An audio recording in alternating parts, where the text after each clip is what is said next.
بسم اللہ الرحمن الرحیم۔ کہانی.com میں خوش آمدید۔ شروع کرتے ہیں آج کی دلچسپ اور سبق آموز کہانی۔ یہ ایک ایسی لڑکی کی کہانی ہے جو میرے بھائی کی شادی میں گانے بجانے آئی تھی۔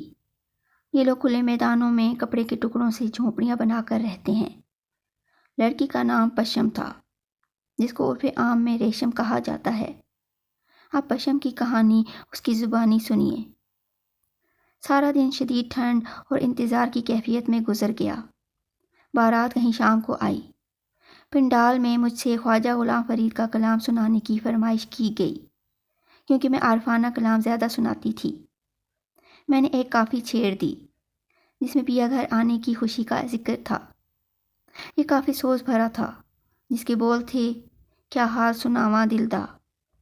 میں نے جب یہ کلام درد بھری آواز میں گڑوی بجا کر سنانا شروع کیا تو سارا پنڈال وجد میں آ گیا۔ حاضرین پر ایک سحر سا طاری ہو گیا۔ ہر طرف سے واہ واہ کی آوازیں آنے لگیں، اور پھر نقدی کی صورت میں لوگوں نے مجھ پر نوٹوں کی بارش کر دی۔ کافی دیر یہی سلسلہ چلا اور میں اپنا نصیب سمیٹ کر ایک طرف بیٹھ گئی۔ موسیقی کا دور ختم ہوا تو کھانا شروع ہو گیا۔ سبھی ویٹرز وغیرہ بڑے لوگوں کی طرف متوجہ تھے۔ میں ایک طرف سمٹی بیٹھی تھی۔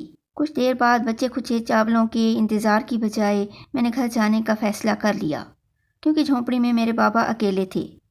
راستے میں کریمو چاچا کا ہوٹل پڑتا تھا، جہاں سے میں نے میٹھے چاول لیے اور جلد جلد اپنی منزل کی طرف روانہ ہو گئی۔ گھر دور تھا اور ٹھنڈ بڑھتی جا رہی تھی۔ لمحہ لمحہ ہوا میں تیزی آ رہی تھی۔ راستہ مدھم ہو چکا تھا۔ ہوا کی سائیں سائیں کے ساتھ شور بڑھتا جا رہا تھا۔ مٹی کی سوندھی سوندھی خوشبو سے بوجھل ہوا اب جکڑوں میں بدل رہی تھی، ساتھ ہی مٹی بھی آنکھوں میں پڑ رہی تھی۔ اندھیرے کی وجہ سے اب آگے بڑھنا مشکل ہو گیا تھا۔ تبھی بارش شروع ہو گئی۔ بارش کی وجہ سے ہوا اور زیادہ تیز ہو گئی۔ میں اپنے ننھے سے دل کو مٹھی میں لیے خوف کے مارے لرزتے قدموں آگے بڑھتی جا رہی تھی۔ کپڑے بارش میں بھیگ گئے تھے۔ اب مجھے سردی لگنے لگی تھی۔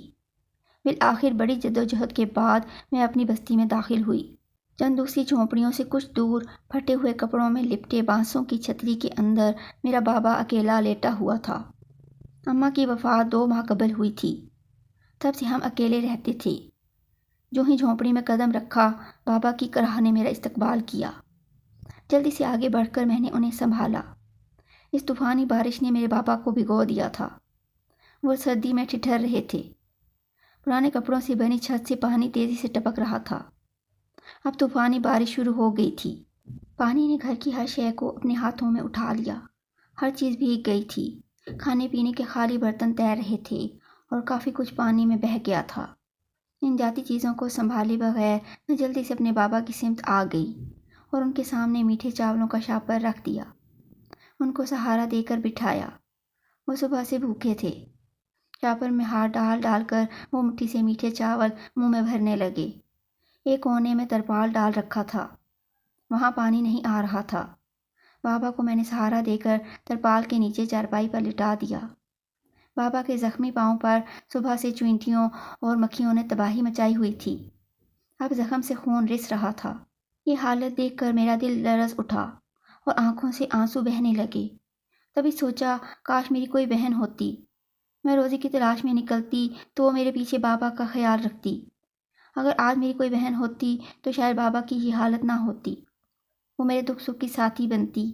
لیکن کہتے ہیں کہ اللہ کے ہر کام میں مصلحت ہوتی ہے۔ بابا نے پکارا تو میں سوچوں کی گہری جھیل سے باہر نکل آئی۔ وہ کہہ رہے تھے، بیٹی آج اتنی دیر کیوں کر دی؟ کیا سیاں تیرے ساتھ نہ تھی؟ تو اکیلی گئی تھی؟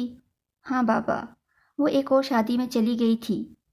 سیاں میرے بابا کی رشتے کی بہن کی بیٹی تھی۔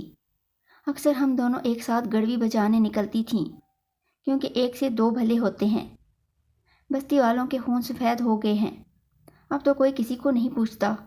ہر پل کا دکھ آج پھر ان کی زبان پر آ گیا۔ آج کا دور بڑا ظالم ہے۔ ہر طرف افراتفری ہے، کوئی کسی کا نہیں ہے۔ خون سفید ہو گئے ہیں۔ آج تو سگے بچے بھی اپنے ماں باپ کو نہیں پوچھتے، مگر تو کتنی اچھی ہے، میری سگی بیٹی نہ ہونے کے باوجود میرا کس قدر خیال رکھتی ہے۔ میرا اپنا بیٹا بیٹی ہوتے تو شاید وہ بھی میرا اس قدر خیال نہ کرتے جتنا تو رکھتی ہے۔ میں نے ان کو سہارا دے کر بھیگے ہوئے تکیے کی ٹیک لگا دی۔ تھوڑے تھوڑے چاول ان کے منہ میں اپنے ہاتھ سے ڈالنے لگی۔ گھونٹ گھونٹ کر کے پانی پلایا۔ وہ صبح سے بھوکے تھے۔ وہ سارے چاول کھا گئے۔ میں نے نہیں بتایا کہ میں بھی بھوکی ہوں۔ جب وہ کھا چکے تو میں نے نائلون کا پرد تکیے پر رکھ کر ان کو لٹا دیا اور پلاسٹک کے کور میں لپٹا ہوا کمبل کھول کر ان کو اوڑھا دیا۔ وہ مجھے اچھے نصیب کی دعائیں دینے لگے۔ سارے دن کی بھوکی خالی پیٹ لیٹی تو نیند نہ آ رہی تھی۔ بارش تھم گئی تھی۔ ٹرنک کھول کر میٹھے چنے نکالے اور مٹکے کے پانی سے پھانک لیے۔ پھر میں بھی بابا کے قریب پڑی دوسری چارپائی پر لیٹ گئی۔ جانے کہ اس پہر نیند نے مجھے اپنی آغوش میں لے لیا۔ بستی والے اکثر بابا کو یاد دلاتے رہتے تھے کہ ریشما تیری اولاد نہیں ہے، اسے تو کسی میلے سے اٹھا لایا تھا، یہ وہاں کھو گئی تھی، روتی پھر رہی تھی، اس کا کوئی والی وارث نہ آیا تو وارث بن گیا۔ اور اگلے روز ان کے قافلے نے کسی دوسری منزل کی طرف کوچ کر دیا۔ پھر انہوں نے لاہور کے پاس آ کر پڑاؤ ڈالا۔ مجھے بابا کے ساتھ رہتے ہوئے 15 سال کا عرصہ ہو گیا تھا۔ انہوں نے مجھے اتنا پیار دیا کہ میں اپنوں کو بھول گئی۔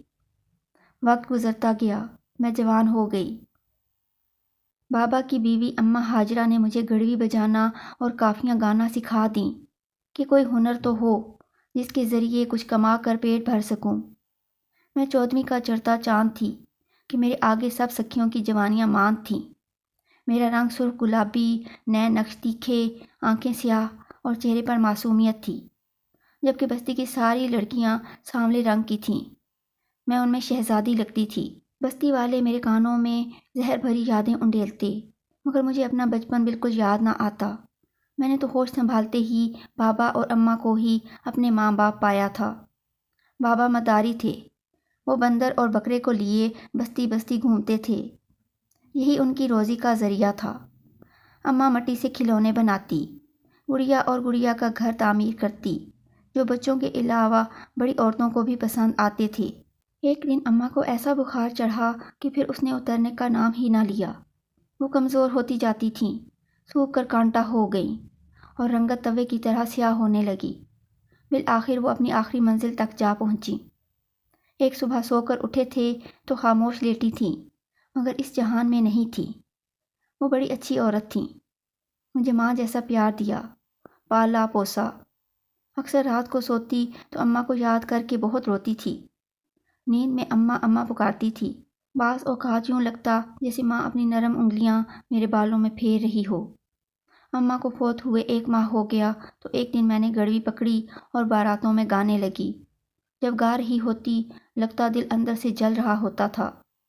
اصل میں گڑوی والیوں کو لوگ عزت کی نگاہ سے نہیں دیکھتے۔ عورت خواہ کسی قبیلے کی ہو یا ہائی سوسائٹی کی، وہ اپنے گھر میں ہی سجتی ہے۔ میری آواز میں جو سوز تھا اس نے مجھے بہت جلد مقبول کیا اور شہرت ملنے لگی، مگر میں چادر لپیٹ کر ہر تقریب میں جاتی تھی اور گڑوی والیوں کی مانند بن سنور کر نہ جاتی تھی۔ میں بڑے درد کے ساتھ عارفانہ کلام سناتی تھی۔ مجھے لوگ شروع میں دوسری گانے والیوں سے کم پیسے دیتے تھے، کیونکہ میں اپنے جسم کی شیشے کی مانند نمائش نہیں کرتی تھی، اپنے آپ کو امیروں کی دست درازی سے محفوظ رکھتی تھی۔ میں دوسری سب لڑکیوں سے مختلف تھی۔ کئی بار میں نے اس گانے بجانے کے ہنر کو چھوڑنے کا ارادہ کر لیا۔ کئی بار باعزت ذریعہ روزگار کی خاطر معاشرے کے ٹھیکیداروں اور اصلاح پسندوں کی مدد چاہی، لیکن ہر کوئی میری عزت اور جوانی کے پیچھے تھا۔ کئی دولت مند جوانوں نے ایک رات کے بدلے اتنی دولت کی پیشکش کی جو مجھے ساری زندگی کے لیے کافی ہوتی۔ کئی بار میری پاک دامنی پر ہاتھ ڈالا گیا، مگر میں نے خود کو بچا لیا اور دولت کی خاطر یہ سستا سودا نہیں کیا۔ پھر بھی میرے پاس نیک چلن کا کوئی ثبوت نہ تھا، کیونکہ میں ایک گڑوی والی تھی۔ ایک صبح آئی، سب کچھ بدل گیا۔ ہماری جھونپڑی میں سورج کی کرنوں نے ابھی اندر جھانکنے کی ہمت نہیں کی تھی کہ انقلاب آ گیا۔ ہر طرف بستی میں شور مچ گیا۔ کوئی بہت بڑی تبدیلی دروازے پر دستک دے رہی تھی، اور یہ دستک دینے والا خوبصورت گورا چٹا بڑی بڑی مونچھوں والا پولیس آفیسر تھا۔ اس کے ساتھ کافی پولیس والے آئے تھے، جنہوں نے ہماری غریب بستی میں ہلچل مچا دی۔ تمام تر فوکس بابا پر تھا، اور وہ پولیس والے کو ٹھیک طرح جواب دینے سے قاصر تھے۔ کسی نے مخبری کی تھی کہ اس مداری نے ایک بچی کئی سال پہلے میلے سے اغوا کی تھی۔ میں نے دیکھا کہ بابا کو پولیس نے گھیر لیا ہے، ساتھ میں سوالوں کی بوچھاڑ کر دی ہے۔ میں جلدی سے دوڑی گئی۔ وہاں جا کر پتہ چلا کہ وہ میرے بارے میں سوالات کر رہے ہیں۔ میں ان کو دیکھ کر سہم گئی۔ پولیس آفیسر کے بال کنپٹیوں کے پاس سے سفید ہو رہے تھے۔ لباس اس کی شخصیت کی طرح اجلا تھا۔ وہ بہت باروب تھا۔ مجھے اچھا لگا، مگر مسلسل وہ میرے باپ کو ڈانٹ رہا تھا، اسی لیے مجھے برا لگ رہا تھا۔ وہ کہہ رہا تھا، سچ بتاؤ اس بچی کے بارے میں، ورنہ تمہیں پھانسی پر لٹکا دوں گا۔ بتاؤ یہ کس کی لخت جگر ہے جسے تم نے اغوا کیا تھا؟ اس کا بس نہیں چلتا تھا کہ وہ میرے بابا کو کچا چبا جائے۔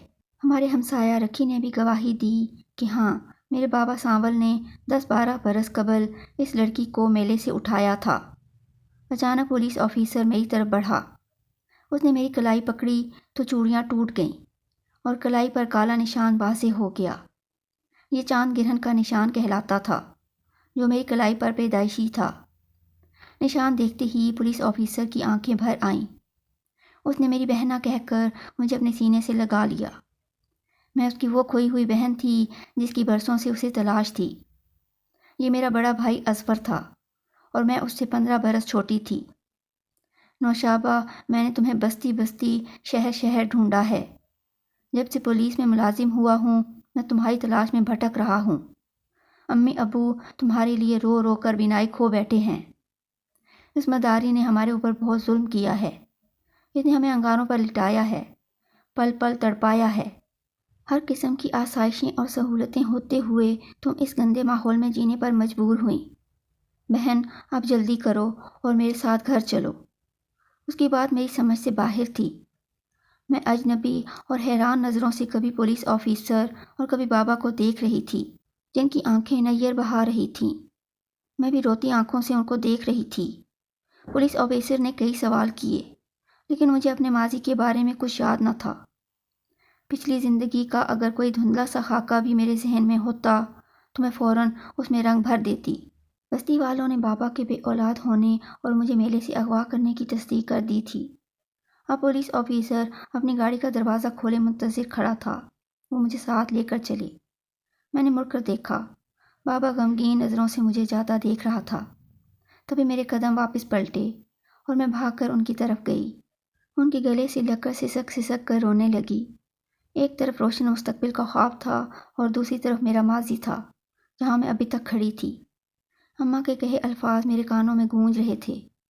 ریشما، پیاری بیٹی، میرے سانول یعنی بابا کا خیال رکھنا، اپنے بابا کو دکھ مت دینا۔ ایک سوچ جاگی۔ میں نے مدعی کی طرف دیکھا اور پھر کہا، بھیا، بابا نے مجھ پر ظلم نہیں کیا۔ اس نے آپ لوگوں کو ڈھونڈا تھا، جب کوئی نہ ملا تو بیٹی بنا کر پاس رکھ لیا۔ شکر ہے کہ انہوں نے سنبھالا۔ اگر میں گندے لوگوں کے ہاتھ لگ جاتی تو سوچو پھر کیا ہوتا۔ میری تقدیر میں یہی لکھا تھا۔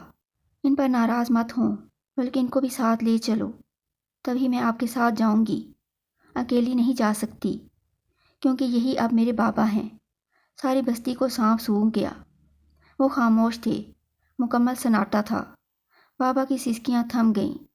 انہوں نے دعا کے لیے ہاتھ اٹھا کر کہا، میری بچی، جب تو ناسمجھ تھی میں نے تیری حفاظت کی، اب تیرے اصل وارث آ گئے ہیں، اب تم جاؤ۔ یہ کہتے کہتے وہ گرنے لگے اور پھر ان کی روح قفس عنصری سے پرواز کر گئی، کیونکہ وہ میری جدائی نہ سہ سکے تھے۔ آج میں خوشیوں میں گھری ہوں، مگر اپنے بابا کو کبھی نہیں بھول سکتی کہ وہ ایسے باپ تھے جو خوش نصیب لڑکیوں کو ملتے ہیں۔ یہ تھی آج کی کہانی۔ اگر ویڈیو پسند آئے تو اسے لائک اور شیئر کریں، چینل کو سبسکرائب کریں اور بیل نوٹیفیکیشن آن کر دیں تاکہ ہماری آنے والی ہر کہانی آپ کو بر وقت مل سکے۔ کمنٹس میں اپنی قیمتی آراء سے ضرور آگاہ کریں۔ اپنا اور اپنے چاہنے والوں کا بہت زیادہ خیال رکھیں۔ اللہ حافظ۔